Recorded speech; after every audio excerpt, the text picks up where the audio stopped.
Yes, praise the Lord. And I'm Pastor Naik Christian, who is working in Satanapalli, Andhra Pradesh.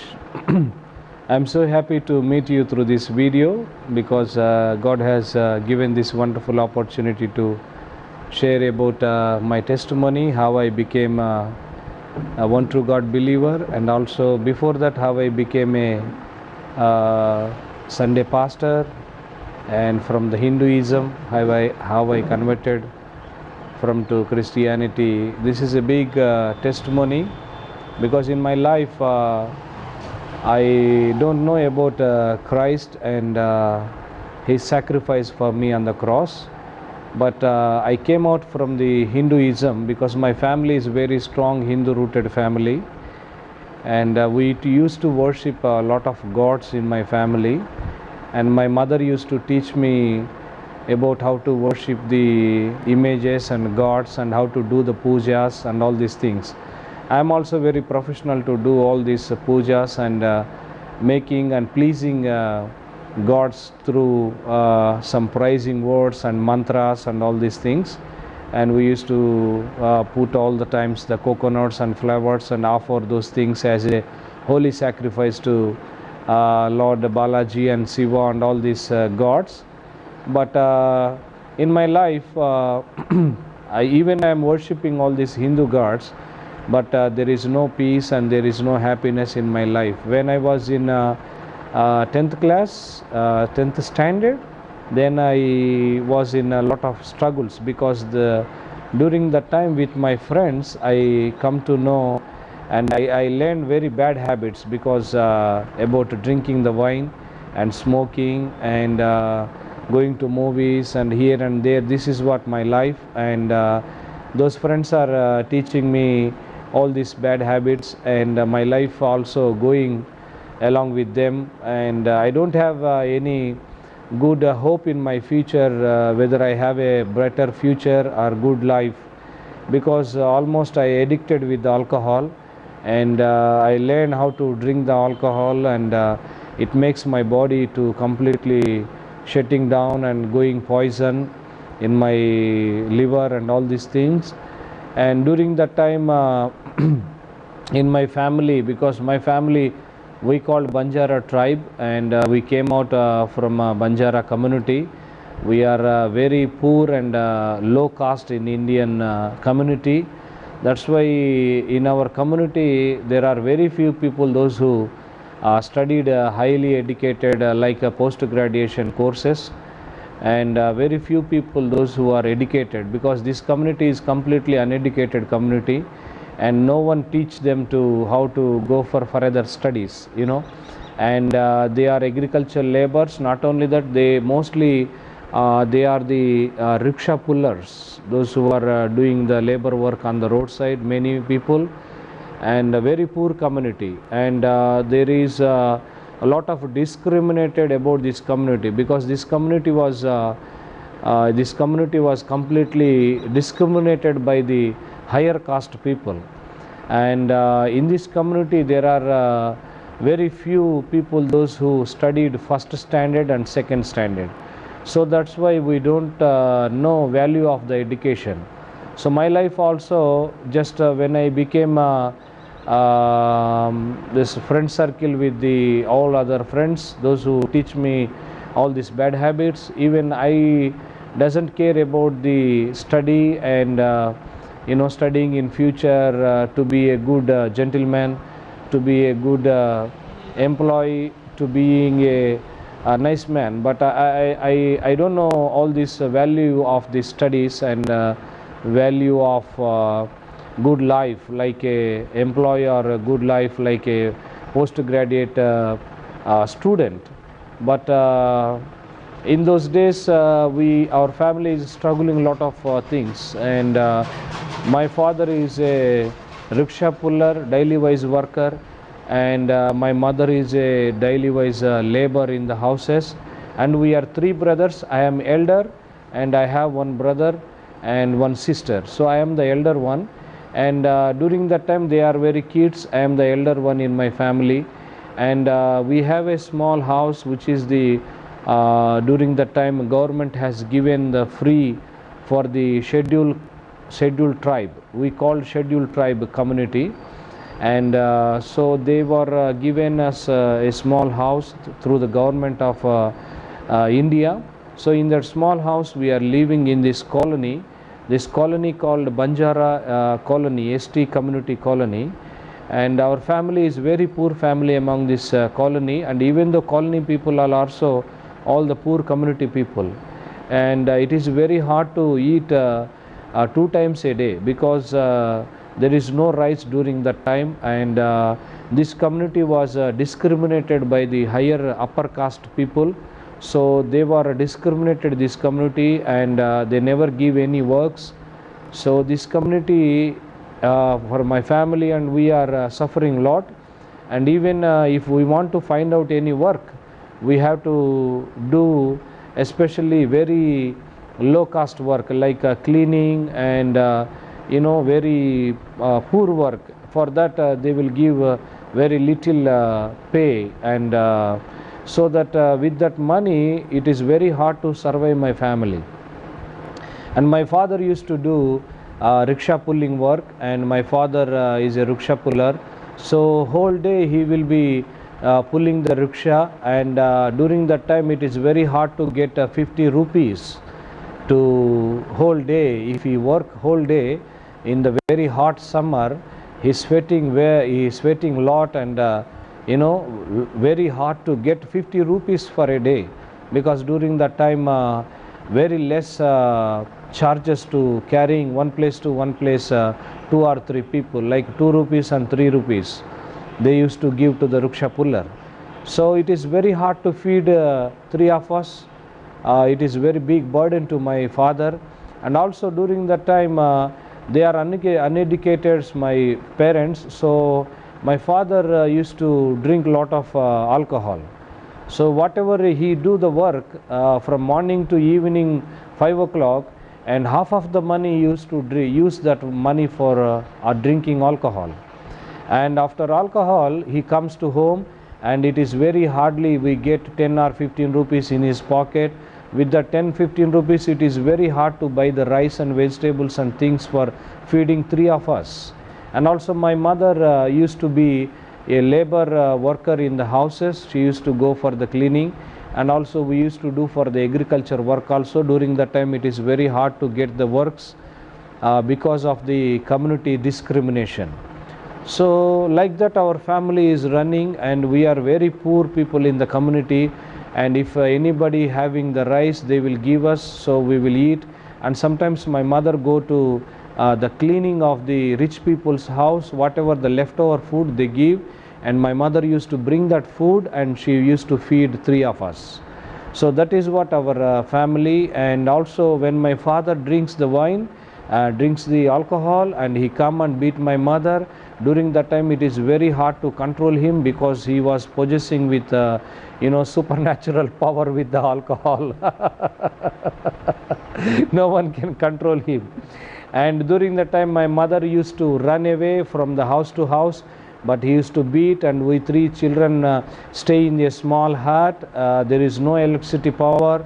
During the rain time we used to live like alone, and my mother used to hide from my father in some other's house. This is what our family, and we struggling those kind of situations in our home.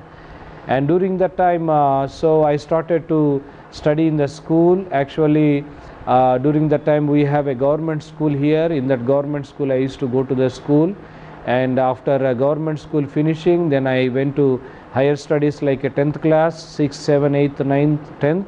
So we shifted one school. There I met a lot of friends who teach me how to smoke and how to drink the wine and all these things, because I am having a good friendship with the friends. During that time onwards, God has making me a good leadership qualities to lead a gang, a team. So then everybody very close to me, and they will bring the money, and we go and buy one beer bottle. I share with everyone little, remaining everything I used to drink because I am the leader. And like that I learned this bad habit, and slowly this hobby became very regular to me, and also my body is completely going down. And during that time my father made a lot of debts, and he brought a lot of money from outside to run the family, but he unable to pay the money, and everybody used to come to house, and they swearing, and they yelling like anything, they, you know, they fighting with my parents and all these things. I saw all this situation, and again I was very, you know, stress in my mind, and again I used to drink a lot of wine and things. And one day what happened, through one friend I come to know about Jesus. He came to me when I was in 10th standard. He came to me and said, because in this community one family, only one family accepted Jesus as a personal savior, they became Christians, and whole our community discriminated them, because you have believed on strange God, you believed on foreign God, so you should not be here, so you away from the community, otherwise all people will believe your Christian God here. So we discriminated this Christian family from our community, and they are staying little bit far from our community, where we have the houses. And this brother, who is my classmate, he used to study with me, and he introduced me about Jesus Christ. And I said, why you are introducing this religion? I don't want to believe Jesus, because Jesus is another country God. We have lot of gods in my home.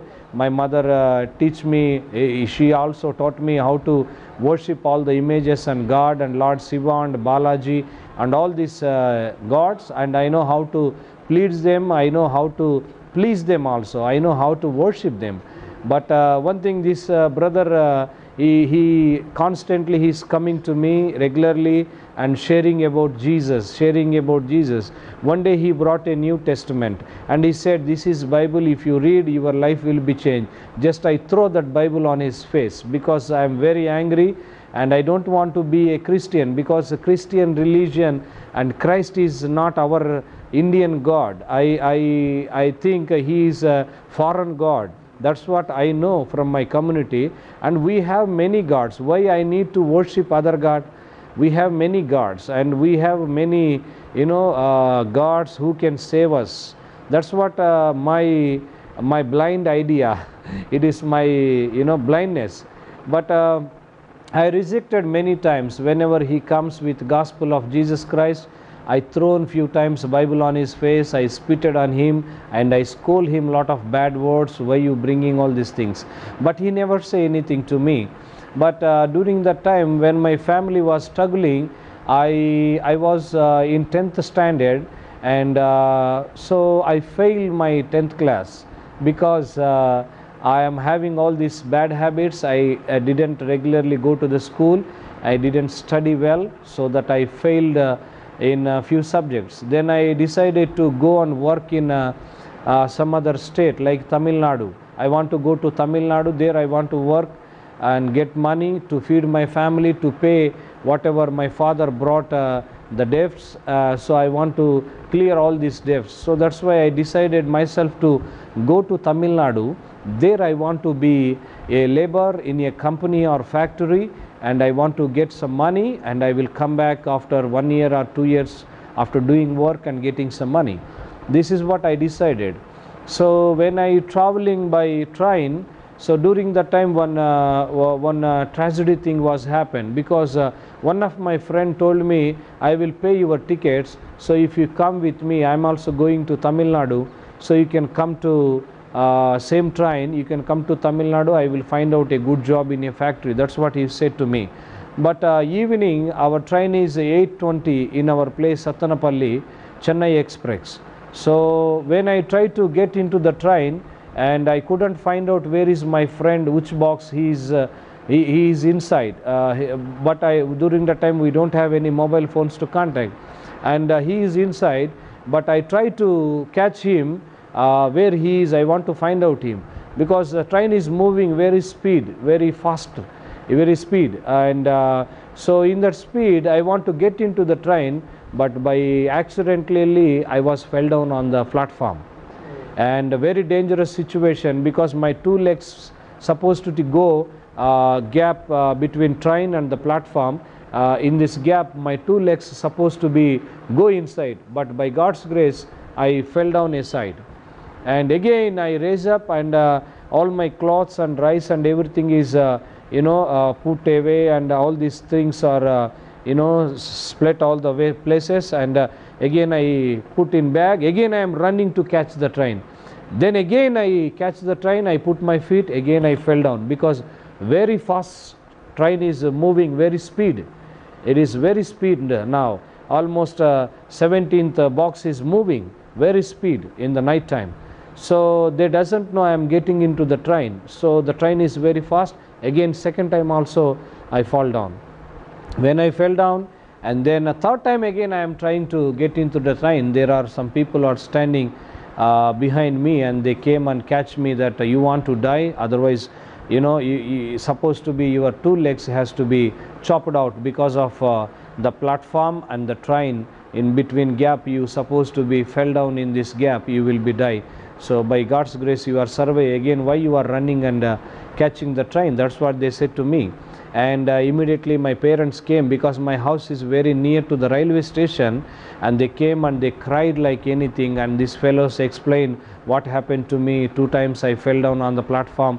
This is what happened. That night I came to home, and just my mother is crying like anything. Just I was sleeping outside under a tree at night, and midnight I had a voice from heaven that says to me, my son, are you seeing that? Is there anything happen on your body? Is there anything wound in your body? And then I said, I checked myself. The voice saying to me, check yourself. Is there any wound or any damage or any bone was broken when you fell down? That's the voice was talking to me. And I in my dream, in my physically also, I am checking myself. Nothing is damaged, nothing is wound, nothing is scratch on the platform, nothing is there. Then I said, nothing is happened. And what do you think? Who is protected you from this big accident? Then I said, I don't know who protected me. Then the voice is saying, I am the one, Jesus, who is lifting you up with my hands, and I put simply on the platform. I am the one, Jesus. You come to me. That's what the voice came to me. And early in the morning, I told to my friend who introduced me about Jesus. Then he said, if you want to know more about Jesus, there is a camp going on in 50 kilometers far from this place. If you want to come, you can come there. So like that I went to camp. There I accepted Lord Jesus Christ as my personal savior in that youth camp, and I accepted him. When I came back, and the big fighting at my home, because my house is a very Hindu Orthodox strong belief family. And when I went to the camp and I told to my mom I accepted Christ, then they said, you no longer to be my son because you believe on strange gods. So we are going to discriminate you, my family, so you no need to be here to be called as my son, so you get out from my family. That's what my mother said to me. And then I decided to be a follower of Christ, to want to be a child of God, not to child of my mother. So then I was discriminated my family, and I has taken away from my community, and I was in some other place. There one of the pastor who is helped me to study further studies. There I was growing, and sometimes I am coming home because they doesn't like me, they doesn't feed me, they that doesn't give me any food or anything. And my mother used to scold me all the time, you are believing on a strange God, Jesus is not our God, why you are coming here? Because if you believe on Jesus, who will come and get marry your daughter, your sister? So your sister is unmarried, like that she used to tell me. Because if you believe once in Christianity, all will be mark you like you are a low caste man. So why you are going down among the community, and they think that you are bringing all the strange God in our community. So everyone will be looking for you to kill you, otherwise they will throw you stones upon you, like this. This is what our system, and this is what the community is discriminated me. My mother used to told me every time, but I never come to my home. Many times I stay in outside in a small house where there is no one, in a small case, which is the house which is near to the damage, that house, which is the very old house nearby my community, and there I am staying there, and I am regularly attending to the church. So like that my life is going on, and the pastor helped me. After that I completed my studies, and after that I became a pastor in that church. So I completed my Bachelor of Theology, and I was working as a pastor in that community, in that church, Pentecostal church. Like that he has been given me some in charges on some churches. I used to visit some churches, and the very big ministry, and it's going on, everything is fine. In 2008 I received full-time call. Before that I used to work in a social organization. After that in 2008 I received full-time ministry call. Then I came as a full-time missionary in the Pentecostal pastors movement in the organization. Then I started my ministry to work in Warangal and in Andhra and Telangana, these places. I have been traveled many places, and I visited many Sunday churches. There I was preaching, and I conducted many crusades and meetings and open air camps and open air meetings and open air seminars with the pastors and all these things. This is what from 2008 to 2014. And this period I have been established many independent Pentecostal movement groups. I have been played with a lot of silly doctrines in the church, just dancing and playing all these rock and roll musics and all these things. And in my life I thought that this is only the right gospel, this is only the right truth. But in 2014, through one lady, when I was in Hyderabad, the Apollo Hospital, through one lady I come to know about the Sabbath, because she was taking me by a small Bible study. She is the one true God believer, and also she is a independent Sabbath keeper from Fiji. She came from Fiji, and she brought one patient in Hyderabad Apollo Hospital. There I met that lady, and God told me to go and study and go and meet that lady after visiting of my hospital visits to the patients.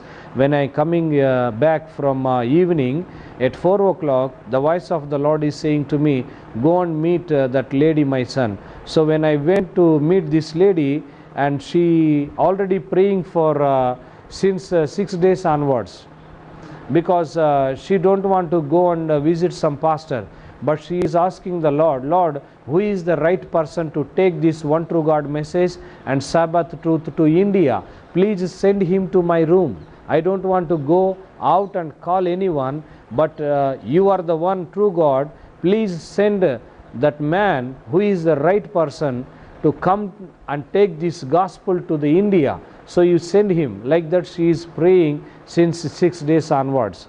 So when she was here, and in the end, in the last day, I met that lady, and through that lady I come to know about the Sabbath, because when we are having the Bible study, and she used to ask me a lot of questions. So during that time she told me about the Daniel and Revelation.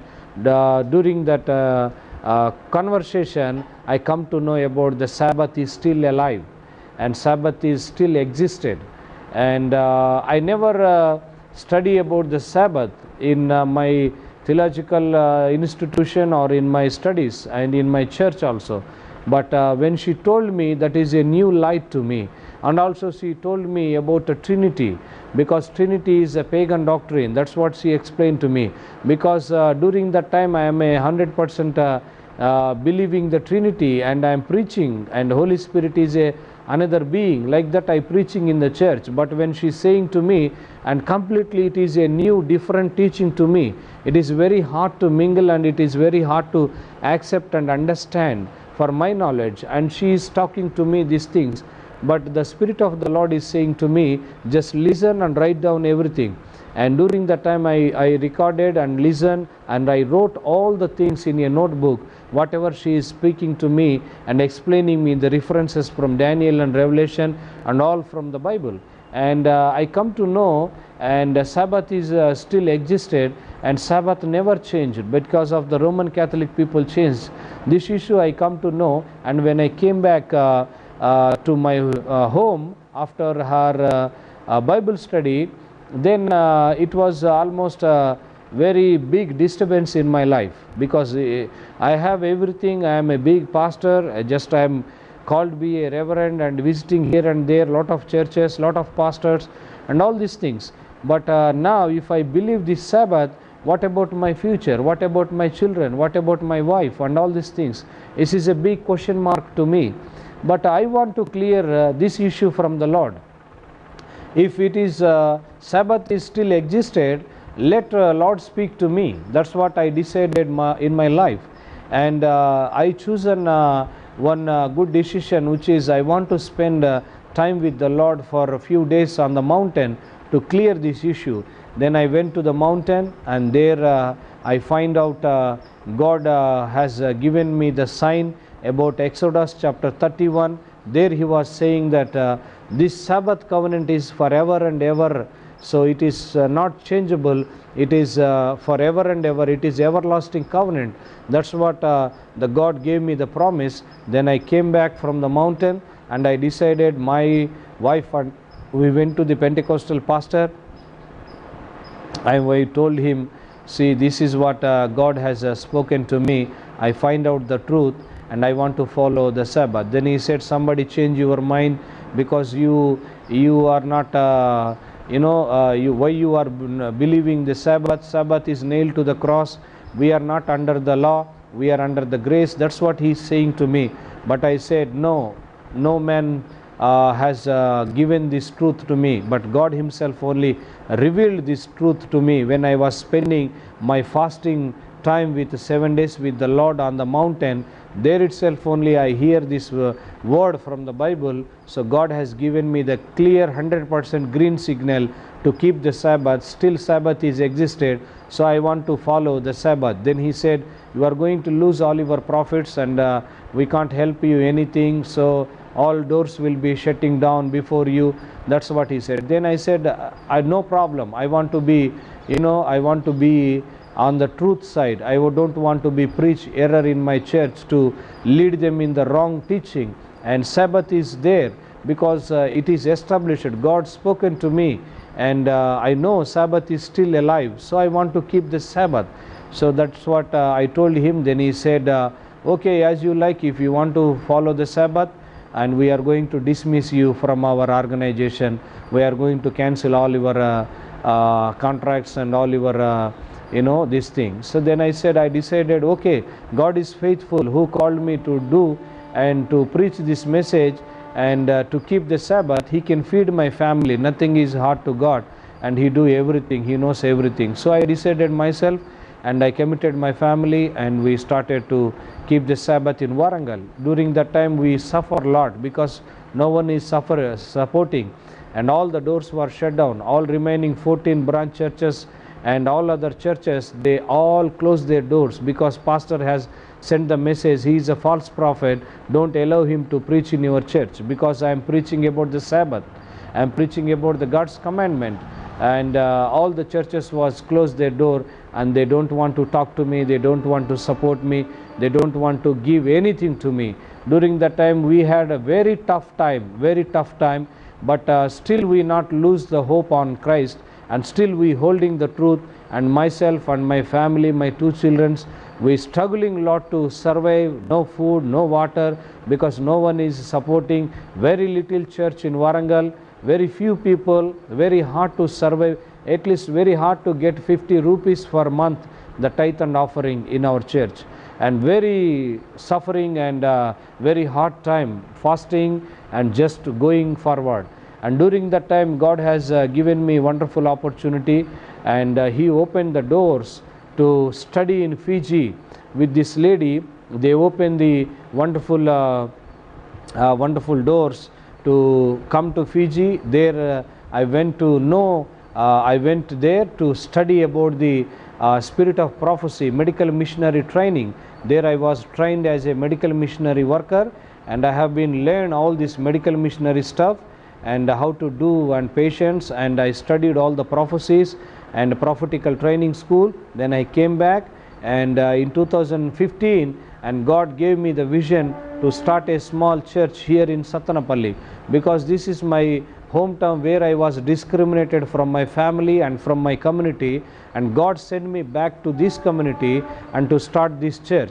And we don't know, this place is became a real estate flats, and we don't have any money to pay and buy this land, but we came here, just we prayed, whatever we have the money, and whatever our my wife's side their fathers has given some gold and silver during our marriage time, we sold all that gold and silver. We brought some money from outside, those who are very close to us, and we brought this land. And from that land we kneeled down and we prayed 2 years. Then God sent some Hindus to give some cement bags, and from the community they came here and they gave some concrete. Some Hindu people gave some 500 rupees money, some people gave something, and like that we slowly started our building project, little bit by basement and pillars, and like this now today we have a small place which is to worship. We are 100% living by faith. We are not tied up with any organization. We doesn't know anything about any other organization. We are purely living by faith, and like that we established our ministry. And I am working completely among this Hindu and Muslim community, and there is no Christians at all in this community, and very few people, those also Sunday worshippers. Among them I am facing lot of challenges every day. During that time we have faced many challenges from the Hindu community, but by God's grace I have a good work in my hand, which is medical missionary work. So whenever they come oppose me, I will teach them about how to live good life with the healthy food, and what to eat, and how to get healed with natural remedies. Then they accept me. Like that we have a good testimony among the Hindu community. Like that one by one people coming here, God healing them. I baptized them. Now 15 to 20 people are attending every Saturday Sabbath to keep the worship and to worship the Lord. And there we started our one true God message, and we are preaching about one true God, and we are running our Sabbath service on every Saturday. Like this our ministry started, and still we have not finished the church building, and still we living by faith, and we waiting on the Lord. And now at the moment what I am asking the Lord, if I get a transportation, a car, so I want to pack my medical stuff, and I want to pack some tracts, and I want to take all my stuff in a bag, and me and my family and church brothers and elders, we want to go village by village. We want to show the picture about the health message, and also as well as one true God message in every village. If they are willing to accept and study the Bible, if anybody need Bible, we will give a copy of Bible, and we will give a spirit of prophecy, and whatever we have been distributing the tracts and the Bibles or literature, and we give, then we will move village by village. That's what I am asking the Lord. I have a vision to reach village by village, so this gospel can go ends of the world, so that people can know Jesus is very near, and He is coming soon, and He is the only one begotten Son of heavenly Elohim. So we want to take this message to every village, so that people can be given a wake up call, and three angels message can be the trumpet sound, they can be here. So I don't want to be sit here, and I don't want to be waste of my time. I am waiting on the Lord, and at the moment I am reaching many Sunday pastors. Every Monday, second Monday I am conducting the Sunday pastors training, and every fourth Monday I am conducting Sunday pastors training. So they are coming and studying with me. We are providing travel and food for them. So they are coming here and studying slowly about the Sabbath and one true God message, and about the Trinity and 666 and the mark of the beast, and seal of God. All these subjects slowly I am teaching to the Sunday pastors. So they are slowly coming to know about one true God and the Sabbath truth. So there is a big work to do in India and this side in Andhra Pradesh. In Andhra, I am only the one person who is believing one true God. And I don't know other states, but in Andhra, I am the only one person who is preaching this message. That's why people are looking at me. I am like a alien. I am a false prophet. They says to me, "You are a false prophet. You preaching all this fancy doctrine." But I am not preaching my own, because the Bible saying I am teaching to them. But even though I doesn't care all these silly things, whatever they speak against me, but God has given me this mission to carry forward, because the Revelation chapter 14 explains us, go and preach this message, every nation and kindred tongue and every language people, because we have to tell them, fear to the Lord and worship who made heavens and earths and fountains of the waters, and He is the creator. We have to tell this message, and this is what my vision and my mission. So we are waiting on the Lord for the transportation. We don't have any other needs. We are not asking any support from anyone. Just we are depending on God, and God called me to do this work. I am not doing my own business. I am doing His business. He is my boss. He has to provide every tool for me. Otherwise, if He has not given any tool, I can't do His job. So He knows everything, whatever the things I needed, and He will feed and He will provide everything in His right time. That's what my faith, and I believe every promise whatever God has given to me. By faith I can reach, by the faith of Christ I can reach all the promises, and we can reach many places in India, and so that we can teach. Our part is to give the message, and they believe or accept, otherwise they throw away. That is up to them. My mission, my vision and my mission is to tell them this is the truth. If you accept it, okay, otherwise no. And when the pastors are coming and studying here, and they are revealing their concerns, they are sharing their experience. Pastor, yes, this is connected with the Bible, and you preaching, your message is connected with the Bible, and God is speaking to me. God is speaking to me. I told them, yes, please come, brother, come here. We will study together, and we will see what the Lord is speaking us and what the Bible is saying, and take away all your ideas and take away all my ideas apart. But we want to follow the Bible, what the Bible says, Bible to Bible. We will answer Bible to Bible. So like that, pastors are coming interestedly, and they are coming and listening. By God's grace, God is opening their minds. So like that, our mission is going forward, and we have not finished the church on the top, because if I build a church on the top, and this hall will be a clinic, because many patients will come, they can stay, and missionaries can come, they can stay, pastors can come, they can stay whenever they need. They are traveling, or whenever they want to come, they can come and stay, and they can learn. I want to reach one by one, one by one, one by one. That's what I am asking the Lord. And this one true God message in Andhra Pradesh, it must be reached by us to every Sunday pastor and every Christian brothers and sisters. They should know this. So for this we have to print some literature, and for this we have to translate some literature into Telugu language.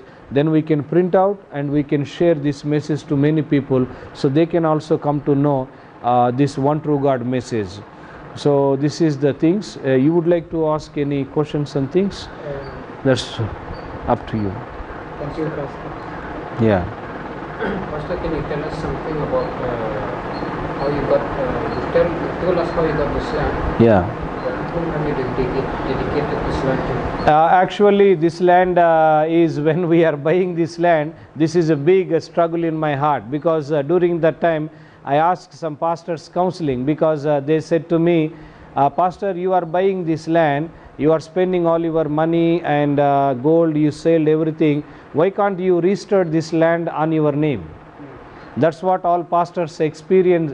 They explained their concern to me, and already they did like this to their churches. But what the Lord is saying to me, why I want to be write my name on this land, because this is not belongs to me, because we are citizens of heaven. We don't have any citizenship on this earth. Just we are renting this earth to be some time. When Jesus comes, we will go to meet him, and we will stay with him 1,000 years. So during that issues, God is giving me the guidance that I should not write my name on this land property documents, because if I write my name, I will be my boss. Otherwise my children's, my descendant, my wife will be the bosses for this land. So I don't want to be any human being boss for the God's church and God's property. And whatever I say, this must belongs to God only, not to any human being. So that's why I decided, and I told to the registrar, who is the government officer who is going to register this land. I told him, sir, I don't want to write my name or my family or my children's or anyone, and this land must be belongs to God and for his glory. So I told him, this must write on the church name, not on any person name. I am the only temporary pastor here to working here. Tomorrow if I died, and God will send someone, and he will run the church, and if he died, someone will come, someone will run the church. That's what this must be function like that, not to be belongs to anyone, to this property or this land. So we decided to write for the glory of the Lord, Living Waters Mission India Church. That's it. And just this year I am pastor. Tomorrow who will be there? God will send somebody. So I don't want to be, I don't want to have any registration on my name, any properties and things, because we are just stewards on this earth, and we are playing, and our role is to be a steward, and whatever God has given the resources in this church, we have to use. And when God says get out from here, I have to leave every pin to pin here, and I have to get out from this place, because this place and this everything, whatever the plates and the chairs and all the things, must belongs to God for his glory. Whoever comes here, they can use and they can keep here, and when they go back, they have to go with empty hands, because next whoever comes, they will run this one. So I decided to write this land and church and everything on the church name, not my name or not my descendant or my family or my children's. They doesn't have any, no one have any authority on this church. Everybody is equal here in the church family. Just today I am standing there, just I am a ordinary man. Tomorrow God may says that sit and listen, I have to sit and listen. So this everything we dedicated for the glory of the Lord, and no authority I have on this church.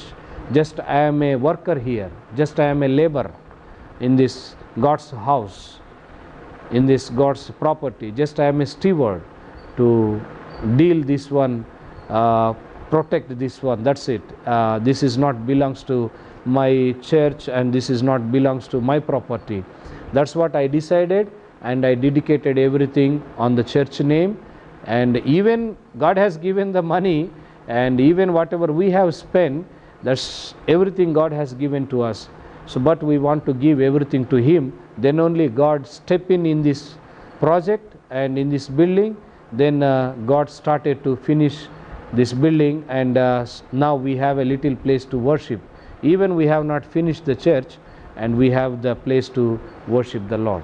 That's what we decided. Thank you. Thank you. Yes. One question I would like to ask. Yes, please. What do you wish to see happening in the OTG community Yeah. in India in the future? Yeah. So what I am thinking, our OTG group must be come on a track. We all come to be a one unity, and we have to be unity with each other, and we must meet once in 3 months or 6 months to encourage each one of us. And also in our OTG group community, there are a lot of different doctrines are coming inside.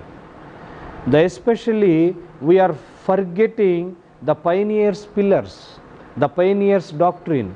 The pioneers' doctrines are the basic for our faith, and the Bible is the main foundation for our faith, the Jesus.